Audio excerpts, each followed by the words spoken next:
নমস্কার বন্ধুরা, মুনিয়ার রন্ধনশৈলী চ্যানেলে আপনাদের সবাইকে স্বাগত। আশা করি আপনারা সবাই খুব ভালো আছেন। রাস্তার পাশের দোকান হোক অথবা যে কোনো ছোটখাটো রেস্টুরেন্ট, এইসব জায়গা থেকে ডালপুরি খেতে কিন্তু আমরা মোটামুটি সকলেই বেশ পছন্দ করি। বরং এই ধরনের খাবারের প্রতি আমাদের ঝোঁকটা বরাবরই একটু বেশিই থাকে।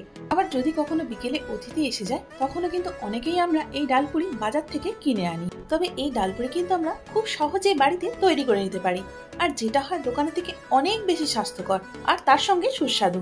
বন্ধুরা, একটা ডালপুরি আপনাদেরকে একটুখানি ছিঁড়ে দেখাই।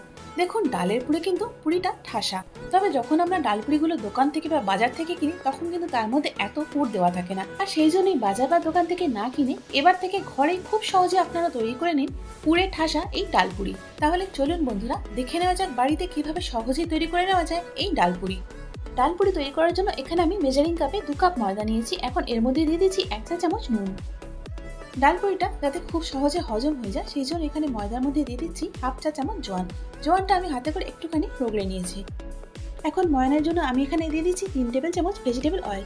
আপনারা এর পরিবর্তে ঘিও ব্যবহার করতে পারেন। এখন ময়ানটা ময়দার সঙ্গে খুব ভালো করে মিশিয়ে নেব।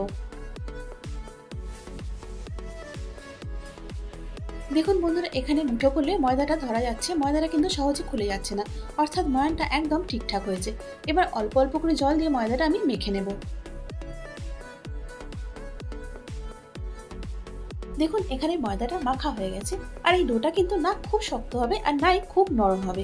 এভাবে আঙুল দিয়ে ডোটাতে চাপ দিলে যদি ডোটা হালকা করে বসে যায় তার মানে ময়দাটা একদম ঠিকঠাক মাখা হয়েছে। এবার এটাকে আমি 30 মিনিটের জন্য রেস্টে রেখে দেবো। 1 কাপ ছোলার ডালকে আমি ভিজিয়ে রেখেছিলাম, তারপর জল ঝরিয়ে নিয়েছি। দেখুন, এর মধ্যে কিন্তু আর একটুও জল নেই, এভাবেই জলটা ঝরিয়ে নিতে হবে। এবার এই ডালটার একটা পেস্ট আমি তৈরি করে নেব। দেখুন বন্ধুরা, ডালটার পেস্টটা রেডি হয়ে গেছে। তবে ডালটাকে আমি দুভাবে পেস্ট করেছি। প্রথমটা আমি একদম মিহি পেস্ট করেছি যার মধ্যে কোনো দানা নেই, আর দ্বিতীয় পেস্টটা করেছি একটু দানা দানা।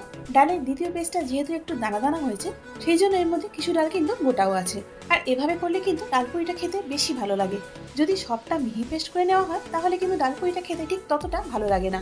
আর তাই আমি যখন তৈরি করি এভাবেই করি, আপনারাও একবার এভাবে তৈরি করে দেখবেন। এবার ডালপুরির জন্য একটা ভাজা মশলা তৈরি করে নেব।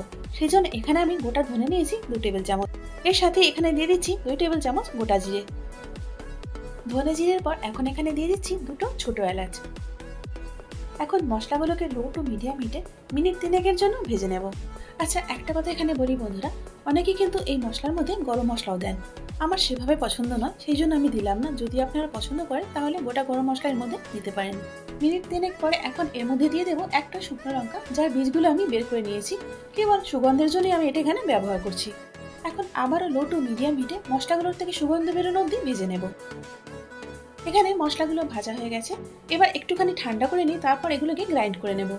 এখন কড়াতে ভেজিটেবল অয়েল দিয়ে দিলাম 2 টেবিল চামচ। এবার এর মধ্যে দিয়ে দিলাম 1/4 চা চামচ হিং।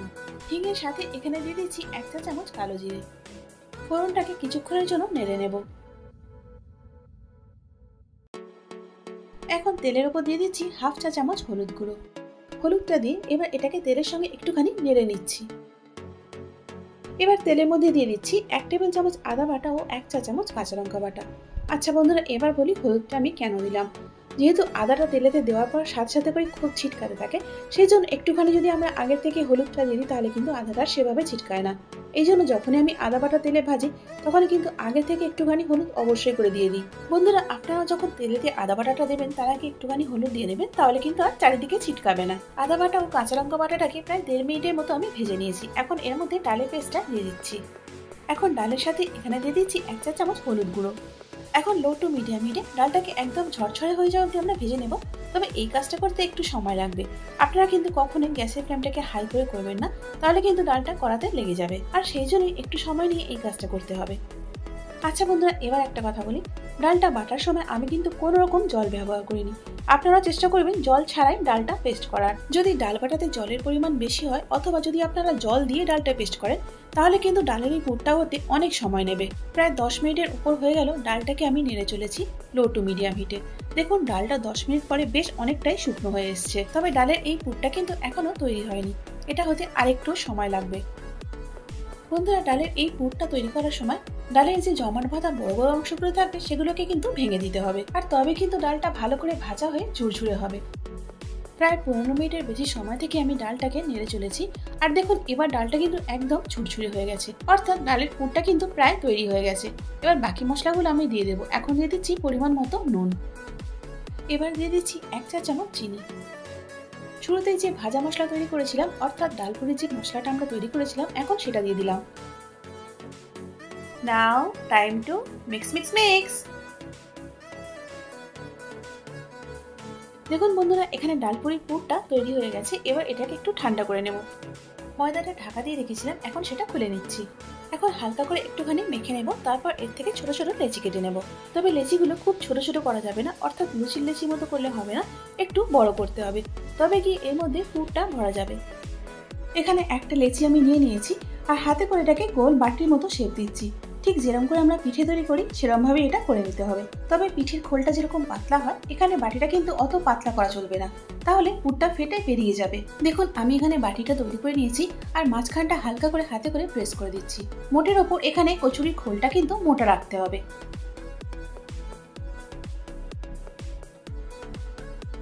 এবার এর মধ্যে আমি ডালের পুরটা ভরে দিচ্ছি। 2 চামচ ডালের পুর দেবো। প্রথমে 1 চামচ দিয়ে হালকা করে প্রেস করে দিচ্ছি, তারপরে আরেক চামচ দিয়ে ডালপুরির মুখটা বন্ধ করে দেবো।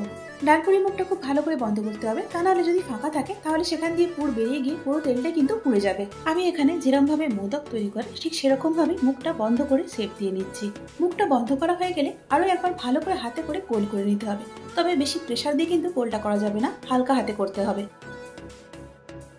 দেখুন বন্ধুরা, এখানে ডালপুরির প্রথম পুর ভরা লেচিটা আমরা তৈরি করে নিয়েছি। চলুন আমি আপনাদের আরো একটা তৈরি করে দেখাই। বন্ধুরা, যখন লেচির মধ্যে আপনারা পুর ভরবেন তখন ঠিক ঠিক করে পুরটা দিতে হবে। কম পুর হলে যেমন খেতে ভালো লাগবে না, তেমন খুব বেশি পুর দিলে কিন্তু এটা ফেটে যাবে। সেই মতো বুঝে কিন্তু পুরটা এর মধ্যে দিতে হবে। এবার ডালপুরিগুলো বেলে নেওয়ার পালা। একটা লেচি নিয়ে হালকা করে আমি প্রেস করে নিলাম। এবার খুব হালকা হাতে এই ডালপুরিটা আমি বেলে নেব। যদি বেশি জোরে বা প্রেসার দিয়ে এটা বেলা হয় তাহলে ফেটে গিয়ে সমস্ত পুরটা বেরিয়ে যাবে। সেই জন্য বারবার করে তুলে এভাবেই বেলে নিতে হবে। ডালপুরিগুলো ভাজবার জন্য তেলটা আমি আগের থেকেই গরম করতে বসিয়ে দিয়েছিলাম। এখন চেক করে নিলাম তেলটা গরম হয়েছে কিনা। তেলটা ভালো মতো গরম হয়ে গেছে। এবার একটা একটা করে ডালপুরি ভেজে নেব। ঠিক যেমন করে আমরা পুরি বা লুচি ভাজি, ডালপুরিটাও ঠিক সেরকম করে এখানে ভেজে নিতে হবে।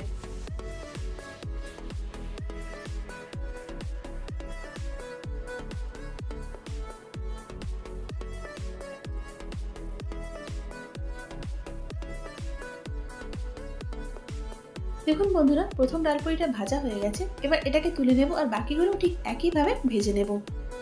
ডালপুরি খুব সাধারণ খাবার হয়েও কিন্তু অসাধারণ খাবার, যেগুলো আমাদের সকলের কাছে খুব প্রিয়। ডালপুরি সাধারণত আলুর তরকারি, আলুর দম ইত্যাদির সাথে পরিবেশন করা হয়ে থাকে। অনেকে আবার এটা দইয়ের সঙ্গেও খেয়ে থাকেন, তবে আমি এখানে এটা আচার দিয়ে পরিবেশন করেছি, কারণ আচারের সাথে এই গরম গরম ডালপুরি খেতে কিন্তু দারুণ লাগে। বন্ধুরা, এই গরম গরম ডালপুরি আপনারা কি দিয়ে খেতে বেশি পছন্দ করেন সেটা আমাকে কমেন্টস করে অবশ্যই জানান। আশা করি আজকের ভিডিওটা আপনাদের ভালো লেগেছে। যদি ভালো লেগে থাকে তাহলে একটা লাইক করে দিন, আর তারই সাথে বন্ধু বান্ধব এবং পরিজনের মধ্যেও শেয়ার করে দিন। আর এরকমই সহজ এবং ঘরোয়া রান্নার রেসিপির জন্য আমার চ্যানেলটাকে সাবস্ক্রাইব করে আমার পাশে থাকুন, আর তার সাথে বেল আইকনটা প্রেস করে দিন, যাতে করে আমার পরবর্তী ভিডিওর আপডেটটা সবার আগে আপনি পেয়ে যান। এতক্ষণ সঙ্গে থাকার জন্য অনেক ধন্যবাদ।